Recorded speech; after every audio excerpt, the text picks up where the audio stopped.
Welcome to the show. We have another amazing first-time homebuyer success story today. It's an interview with Abigail. She and her husband had 10 grand saved, and they were sure they needed more money to buy a $400,000 house.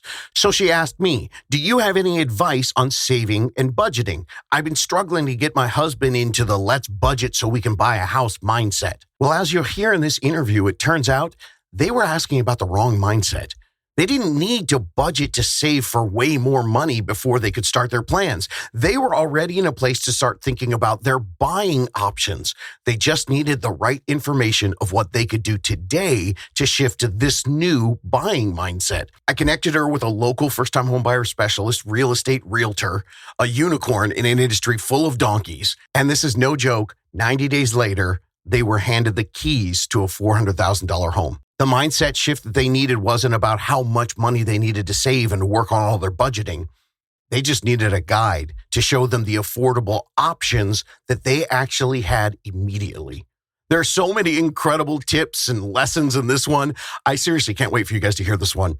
And at the end of this interview, you're going to hear an astonishing example of the unicorn difference with a story about Chinese takeout. Enjoy. How to Buy a Home educates, protects, and connects first-time homebuyers to qualified vetted realtors in their area. Whether you're looking for DIY information or step-by-step guidance, How to Buy a Home is the #1 resource for first-time homebuyers. Okay, everybody, we've got another exciting interview. I'm not sure. This might be my first interview for someone from Alabama, so I'm very excited about that. This is Abigail. Abigail reached out to me on, June 8th. Of 2025 and was under contract August 5th. Yep. And it's a $399,000 house. And Abigail, he came to me with $10,000 on August 5th. Yeah. Or on June 8th. Mm-hmm. And was that July, August? So not even 2 months later, under contract. So give us your biggest tip I'm assuming you're sitting in your new home, yes? Absolutely. Yes. And we already saw, before we started recording, I saw your dog behind you. So it's obviously a very comfortable place for everybody. So people listening or watching who want to get there, what's your biggest tip? Biggest tip from talking with my husband is really just talking to your unicorn team and just having those discussions early, even if you don't think you're ready, because you're just going to learn so much from one, the process, and two, that, hey, you don't need that 20%. And what you have usually is enough. And you can borrow against your 401k. Like, there's so many different options. What held us back the most was just, we thought we had to have a lot of money saved up, like 50 grand or something like that. And you don't need that to buy a home. That whole needing 50 grand thing, I was just going over another podcast this morning with a 22 and a 24-year-old who bought a duplex, and it worked out for them that it was like 10 grand. And when you first came to me, one of the first things that you talked to me about was the budgeting and saving. I don't want to, throw him under the bus, but you said sort of help my husband understand, something like that. I don't want to put words in your mouth. But you also were asking for yourself, what you said, I want to know how this works so I can explain it. So that budgeting and saving piece, that sounds like it was the light bulb moment for you. Yes. Would that be correct? Yeah, absolutely. I had student debt coming out of college. I had a credit card at 18, which is a terrible idea if you don't actually explain to an 18-year-old what a credit card means. And budgeting is not something they teach in schools anymore.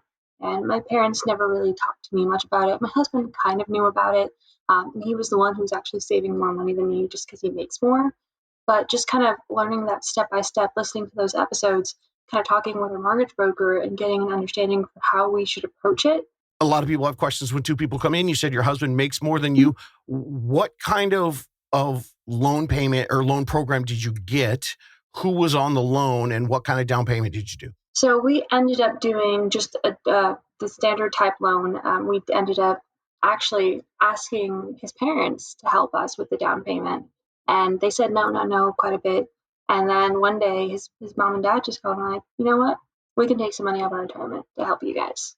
And that was the biggest thing, because we were going to do it with loans and all of that. And our mortgage broker is like, you can, but you're having it in the stock market is probably a better option for your retirement. So maybe you do want to use more of like what they're going to provide. So they ended up giving us $30,000 to help with our down payment, and then we just covered closing cost. But the mortgage payment and everything, it's wild to me because we used to live in Dallas, Texas, which you know that market. Oh, yeah. That's a scary market. And we originally thought we'd end up buying there. Didn't happen. Husband got a job here, and we're like, we're going to take it. It's more affordable. And our mortgage payment is $29 more than our rent was in Dallas 2 years ago. One more time. Please say that again. Our mortgage payment is $29 more expensive than our rent was for little tiny, like 1,300 square foot, 3-story townhouse in Dallas. So our mortgage payment is $25.79. $29.75.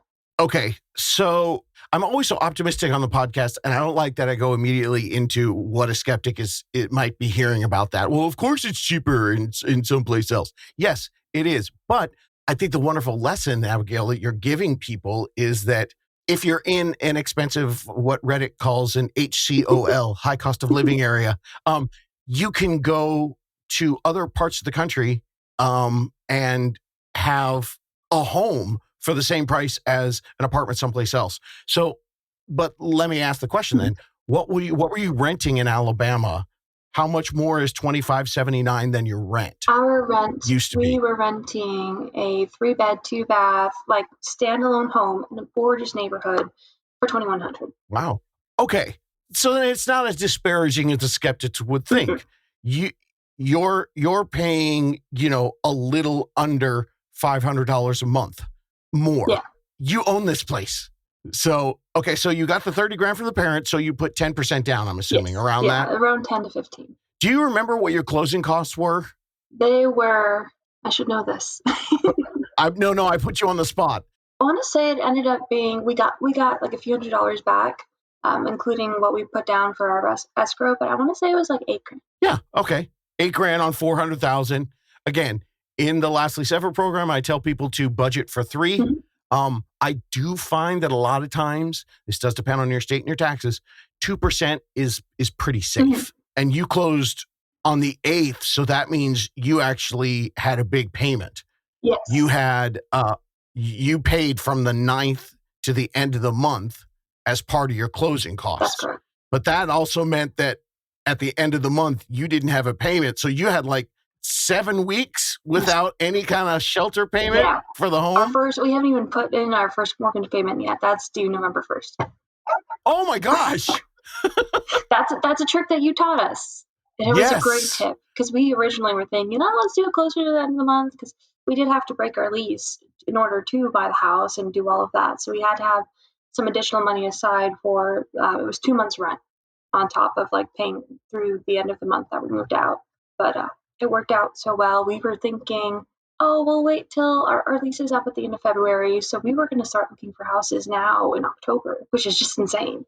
And the breaking the lease. I'm going to shut up. Tell everyone your thoughts about what you learned during this process about not waiting until the end of your lease and breaking your lease. Pros and cons. There are so many, like the pros so much outweigh the cons. Like I get it. It's 2 months rent. It is a lot of money, especially when you're trying to save for a house. But I work in construction, so I deal a lot with contract management. And one of the things I wanted to make sure was always in our lease was terms for breaking the lease. Because actually here in Alabama, a lot of terms don't have that. And they can make you pay whatever. So once we understood that we had that, Grant had some additional money saved and some stocks that he can sell from work to help back pay that. But going through that process and being able to say, I don't have to pay a landlord anymore. I can paint the wall in front of me if I want to. Don't know if I want to, but I could. I could change whatever I want in this house. And the only person that can tell me no is my husband. And it's so freeing. And like the cons, really, it is just that cost. And the moving out is always like, you're going to have to do that anyways. So there's not really as many cons unless you don't have that stipulation in your lease that tells you what the guidelines are for breaking the lease. Ours were 2 months rent to be paid to them. They already were going to take out a cleaning fee, so that didn't change. That's still normal move out procedures. And it's just that It's just money. And you know what? We still saved, even though we moved out end of September. So October, November, December, January, February. Even with paying those 2 months of rent, I still have 3 months of rent. Yes. Yeah. It's so exciting for me for people to understand the math and then to understand the options. And if you do it early enough, your first question to me was, help me understand the budgeting and the savings. And by exploring those options, maybe it would have taken you until next year, but by exploring those options early, as opposed to like calling a realtor the month before your lease is up, look at what happened. You explored the options with the 401k. You talked to your mortgage broker. You got your parent option. And then you have extra cash. You had some extra cash and decided that this move was better for you guys. Talk to me about the who's on the loan, because both of you work. He makes more money than you. What kind of loan? Who's on the loan? So we are both on the loan, but something from our unicorn mortgage broker. I love her so much, Anya. You're great. Yay. She was like, "Hey, you're eligible for this specific program with just my income, since I make less than my husband, and with that we get a lower interest rate." So we ended up getting, I want to say it was a 6 point. It was going to be a 6 point, I think 3 something, but it ended up being like 0.1% higher, just because the market and how interest rates were going. But we ended up closing like right before they dropped rates, which is fine because we still have a pretty dang great rate.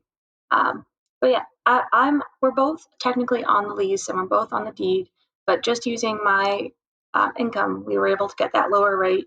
We had to do some balancing with like the debt to income ratio, and part of our closing cost was actually paying off some debts. So we gave them the money and they actually paid it off. Never seen that before, but I mean, it was, I think we were able to bring it down to just like $1,000 to pay off one of my husband's accounts too, not even one of mine. And it just worked out great. I didn't even think that was something you could do. When she first brought it up, my husband's like, "There's no way we can do that. Like, if we're both on it, we both have to have our incomes." And it's like, well, let's look into it. And it worked. You can find out anything on the internet. You're right. But this isn't fixing your sink, because there's 7,000 different ways to do this. What sounds to me like what you found was there a grant involved with the loan, or was it just an interest rate that you got because you had your income was below the threshold income? So there was no grant involved in it. It was just like it was your standard loan. It wasn't it was not an FHA loan. However, something that she did find, it was a conventional, a 3.5 conventional. So we didn't even have to put the 10% that we put down. We could have just put 3.5 down, but we wanted a lower monthly payment. Gold, absolute gold that she had found. And again, it's those things, different areas, different with different brokers. The reason a broker is so much more valuable than a person who just works with one bank is because they have everything that all the banks have plus more. You ended up getting a better interest rate by your team saying, let's just use one of your income and you'll qualify for something better. Yes. And if I had made, I kid you not, $100 less, that was that 0.1%, then it would have gone down. And she fought tooth and nail and was like, $100, like, that's ridiculous. Like, that doesn't cover anything. She really tried, but I mean, we're happy with the interest rate that we got. And it sounds like you got a good lesson on the debt to income ratio. That payoff that you did through the closing costs, because a lot of times they'll do that. They'll create an amendment that says, if X is paid off, then X loan is approved. It was $1,000 for you, but what it really was what was it, $50 a month or whatever, and that changed your full debt to income ratio, right? Yeah, and we already had a really healthy one. They just wanted to see it get down just a little bit more to be more comfortable with it, which is completely understandable. Yeah, well, that's the thing. It's when you approach someone and you say, this is what we want to do, they're going to give you where you're at right then. And then a good team is going to keep chipping away. How much more can I go? Oh, yeah. How much more can I? The original, like, paying off our debts was, I think it brought up, it was like $2,000-3,000. And we're like, why? If they already said our debt to income ratio was fine, why is it so high? So she talked with, oh my goodness, what is it? What is the term? Oh gosh. It's the step where they're going through and like verifying all the information. I can't remember what it's called. The underwriter? Yes, she was talking with the underwriter, who also another very kind man, like very thankful for all of them, and they were able to negotiate it down to just $1,000. And it's like, okay, go pay off my Rooms Go credit card. I'm not using it anyways.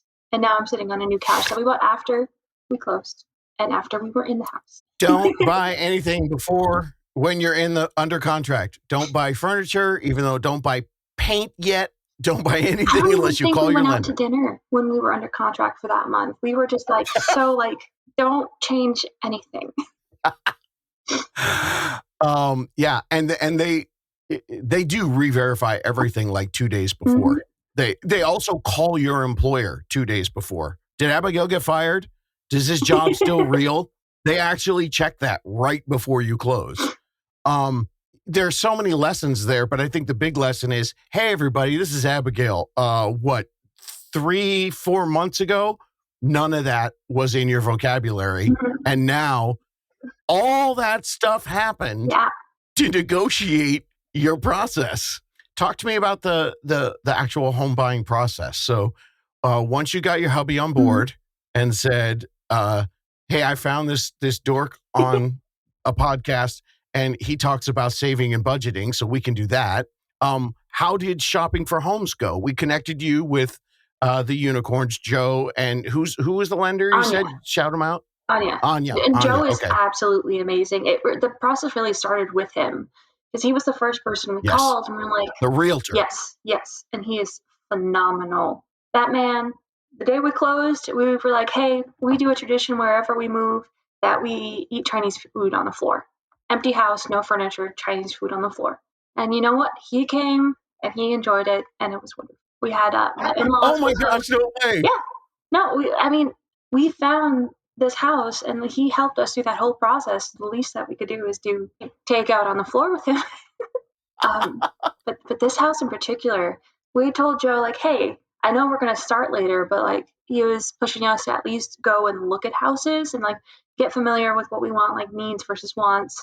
I already had a list. Like we had a list. We knew we needed like a garage, a decent sized backyard. We want to make sure we have a separate office, things like that. And we saw a few. The first day we went out, all of them were no-goes.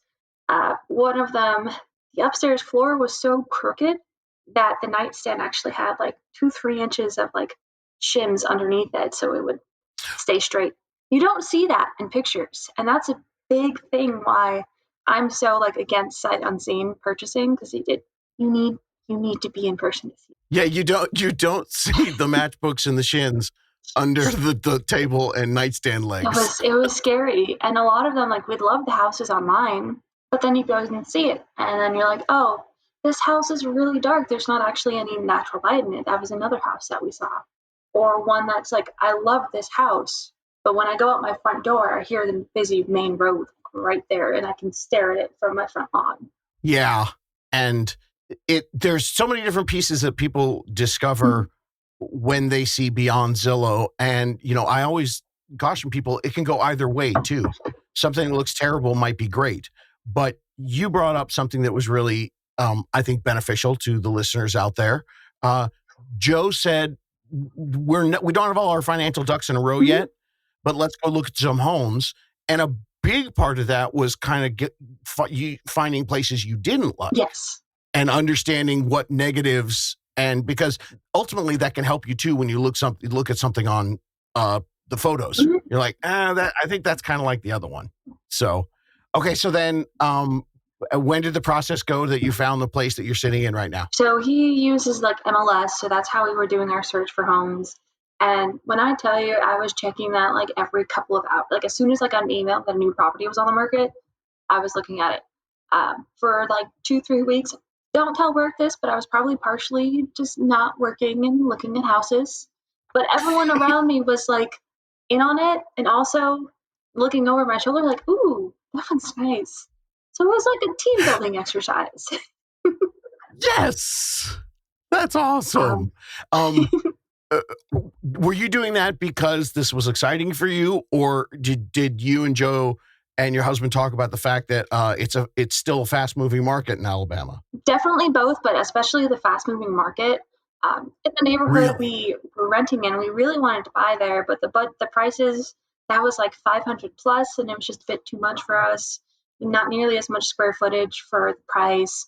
And it was towards the end of summer, and that's typically like the biggest boom in the market is during summer. People want to sell before school starts. And I remember getting the notification for this house, and I was like, this is massive. This is a 3,000 square foot home. We don't need that. But then I told Joe, hey, I want to go see it. And we came and saw it. And this house is 10 years old, and it does not feel 10 years old other than like maybe the stove and like the appliances. Whoever lived here previously, I think the previous owner had rented it to the family. So meticulous. It was so clean. It was freshly painted. It was the first house on Joe. Joe always has us do a scale of like 1 to 10. Like where is the house on the scale of 1 to 10? He said anything below an 8, we're not going to look at, and stopped off the list. This was our first 8, and this was actually our only 8. There was a house that we saw a few weeks later that was like 7.5. We kept coming back to like, I really like that house. That house has a nicer backyard. It has a nicer bathroom. It has a nicer living room. It kept coming back to this house. So we saw this house, I want to say 2 more times before we put in an offer. But man, it just, there was something about it that we're just like, oh, I don't like it as much as that other one. Truly, like it just got us. So it became the gold standard Yes. for you to compare everything else Yeah. to. And it's 3,000 square feet. So, like, if your husband's home, he can't hear us because he's like, a quarter mile away. Exactly. And at this point. it's so much space, but it was built in a way that each space still feels very inviting and very cozy. It doesn't feel like very like cavernous. It's warm or like the paint on the walls is a really lovely color. The ceiling is gray, which I didn't think I'd like, but it works. And it feels very cozy and inviting. We had our housewarming party yesterday, and that was what I kept hearing from everyone. Is like, this house is massive, but it doesn't make you feel like you're so far away from everyone. Well, no wonder it, created those feelings in you guys. It's layout of the home. Sometimes, people will look at pictures and they think it's great, and then they go and it's just like boxes and a hallway.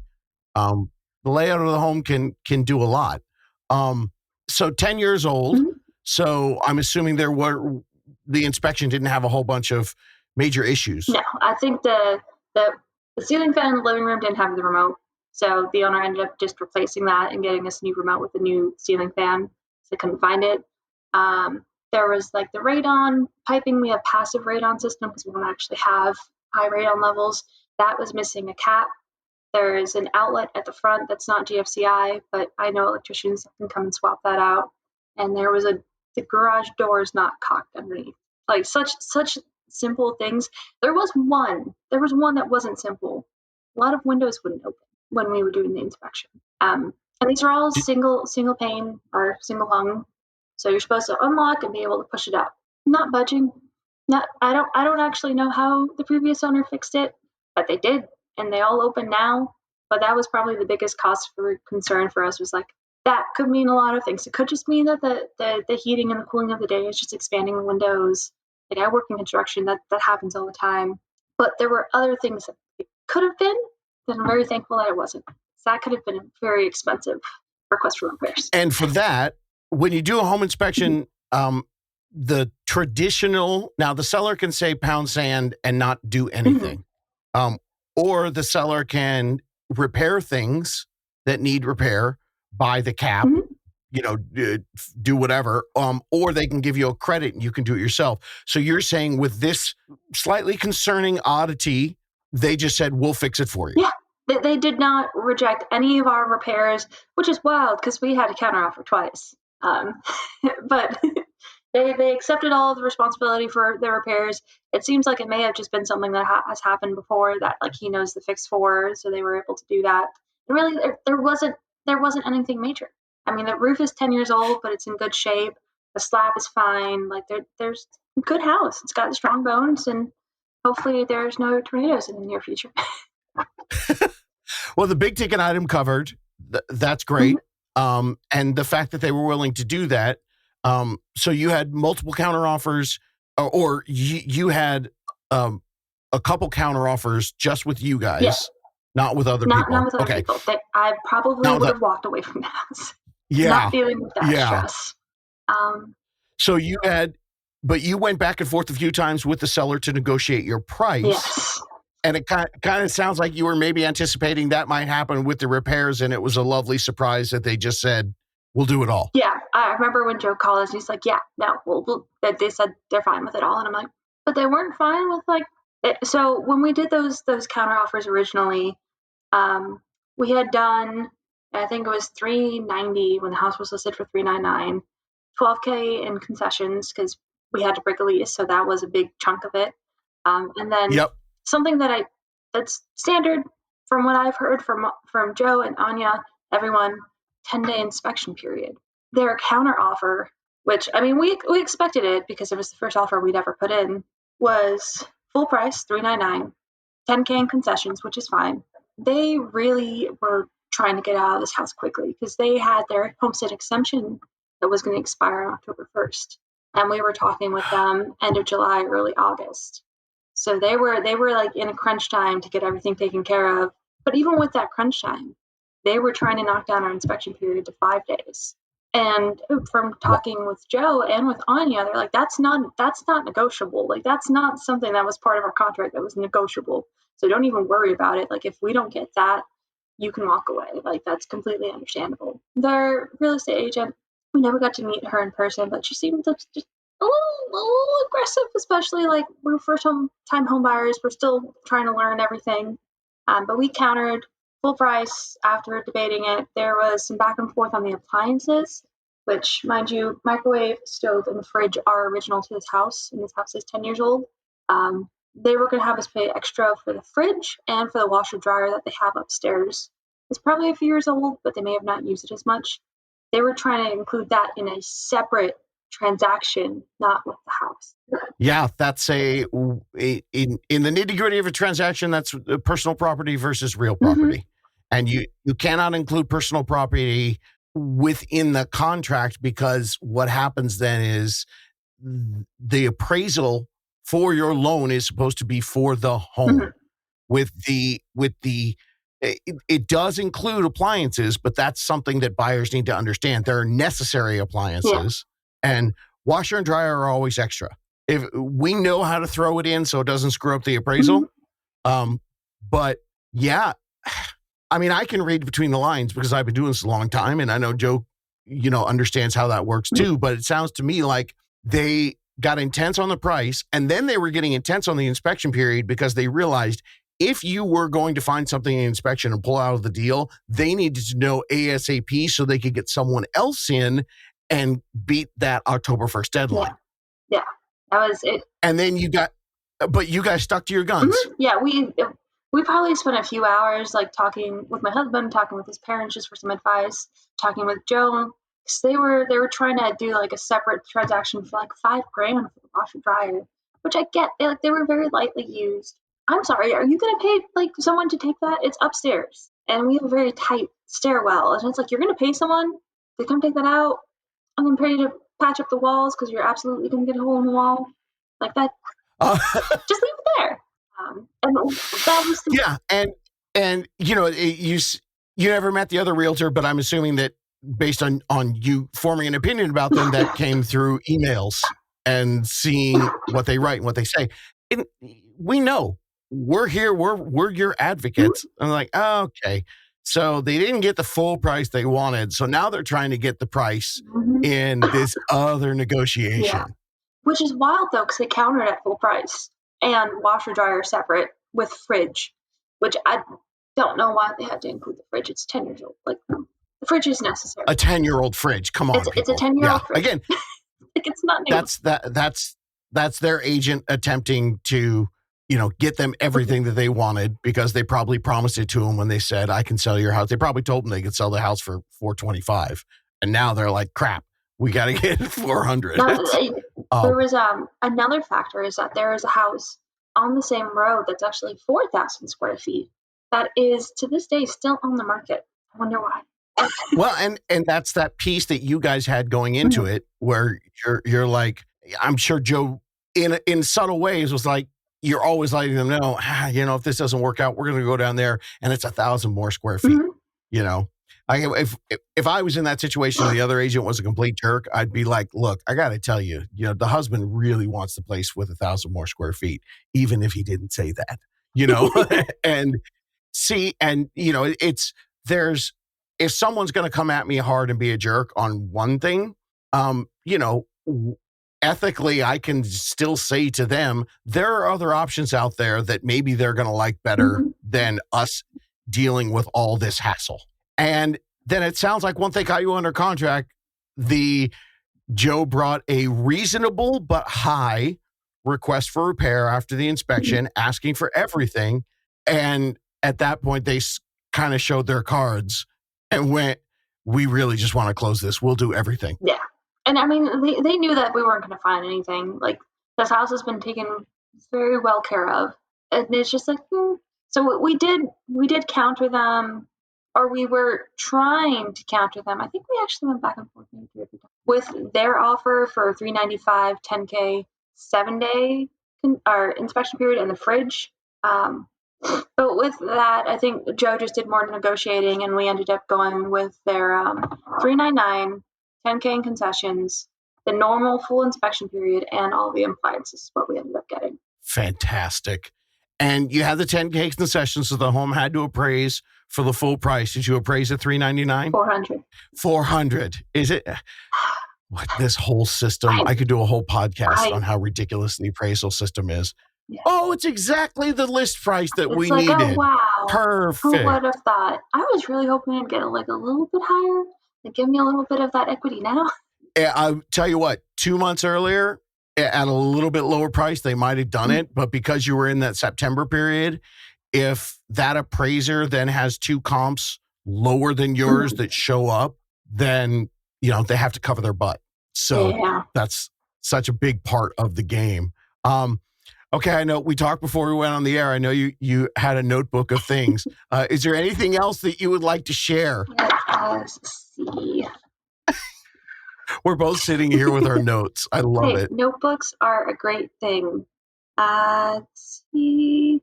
I would really like just to emphasize what we talked about a little bit earlier.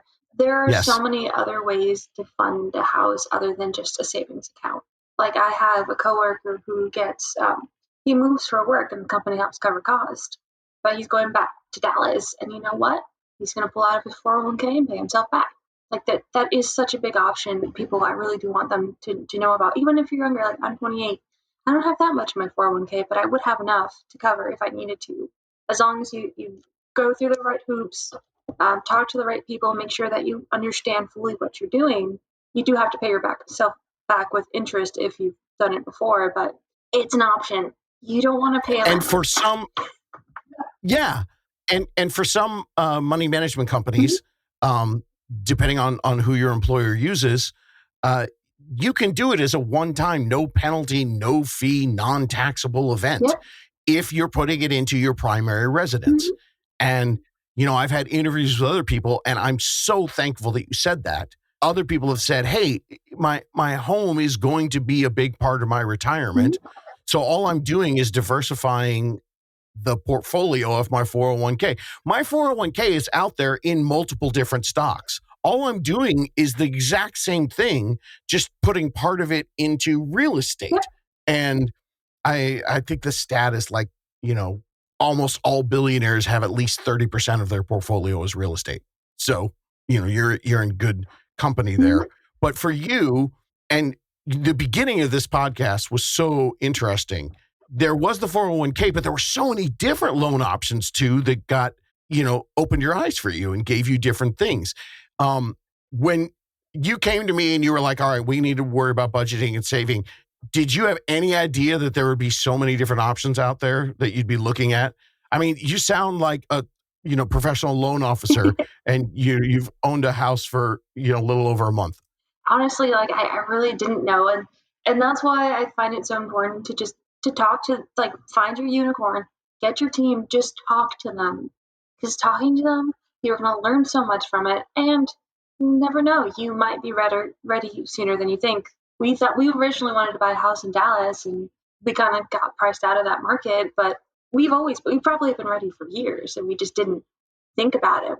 Our friends bought a house actually right before I reached out to you, and that was also kind of the fire under our butt. That's like, we make the same, like we can do this. We can make this work. And we did. Now I have a house. There you are. Well, you're going to do that to somebody else now. You're going to put a fire under someone else's butt. It's one of the things that I enjoy the most out of the podcast is that I have people that come on and do an interview and people listen to it. And some people would say it inspires them. I know a lot of them get pissed off. What? I got to start this. I got a little grumpy at the beginning. I'm like, damn it. Should have started listening to this 6 months ago. And so then let me close on this. The big thing is that nobody out there in the real estate industry is teaching this because it doesn't make people the money that they want to. They want everyone to just figure it out on their own and come to them. They don't want to have to put the work that Joe and Anya, that Joe and Anya did for you. See, people, I mean it. I tell you, I only know the realtors. The realtors will give you recommendations for lenders. I don't know those people because lenders want me to sell you guys to them. And I don't do that. Mm-hmm. So, you ended up coming in and meeting with them and starting to work your plan. Mm-hmm. And you discovered all this stuff quickly. You're 28. This year, the average first-time home buyer in 2025 is 41. So your 6 months, I love that you're the kind of person but to me, I'm like, only 6 months that you missed out on? There are people that have missed out on 10 years. Yeah. No, we your podcast, an absolute blessing in disguise. I mean, not even in disguise. It is just genuinely just a blessing to get that information, like the market updates and just learning from other people too. Because as we were getting closer to closing, I was listening to interviews. I was learning what they had to say, because what they have to say, even if it's a different market, different area, some of it still applies. Absolutely. And that's why you've been so gracious in making sure that we could get this calendar on the books and that we could do this, and that you could share your story. So I'm excited, and just know I'm excited for a couple of reasons. One, you're in a gigantic house. So, if I ever cruise through Alabama, I know you've got giant floor space for me to hang out. But I'm also excited because there's going to be somebody later on that listens to this and understands. I didn't understand a word Abigail said, but I know I need to find someone to help me so that I can get all those options. Absolutely. Thanks, Abigail. I appreciate it. Thank you. Looking for more DIY education or your own personal step-by-step guidance through the home buying journey? Since 2019, How to Buy a Home has been the #1 resource for first-time home buyers. So visit howtobuyaHome.com to get started.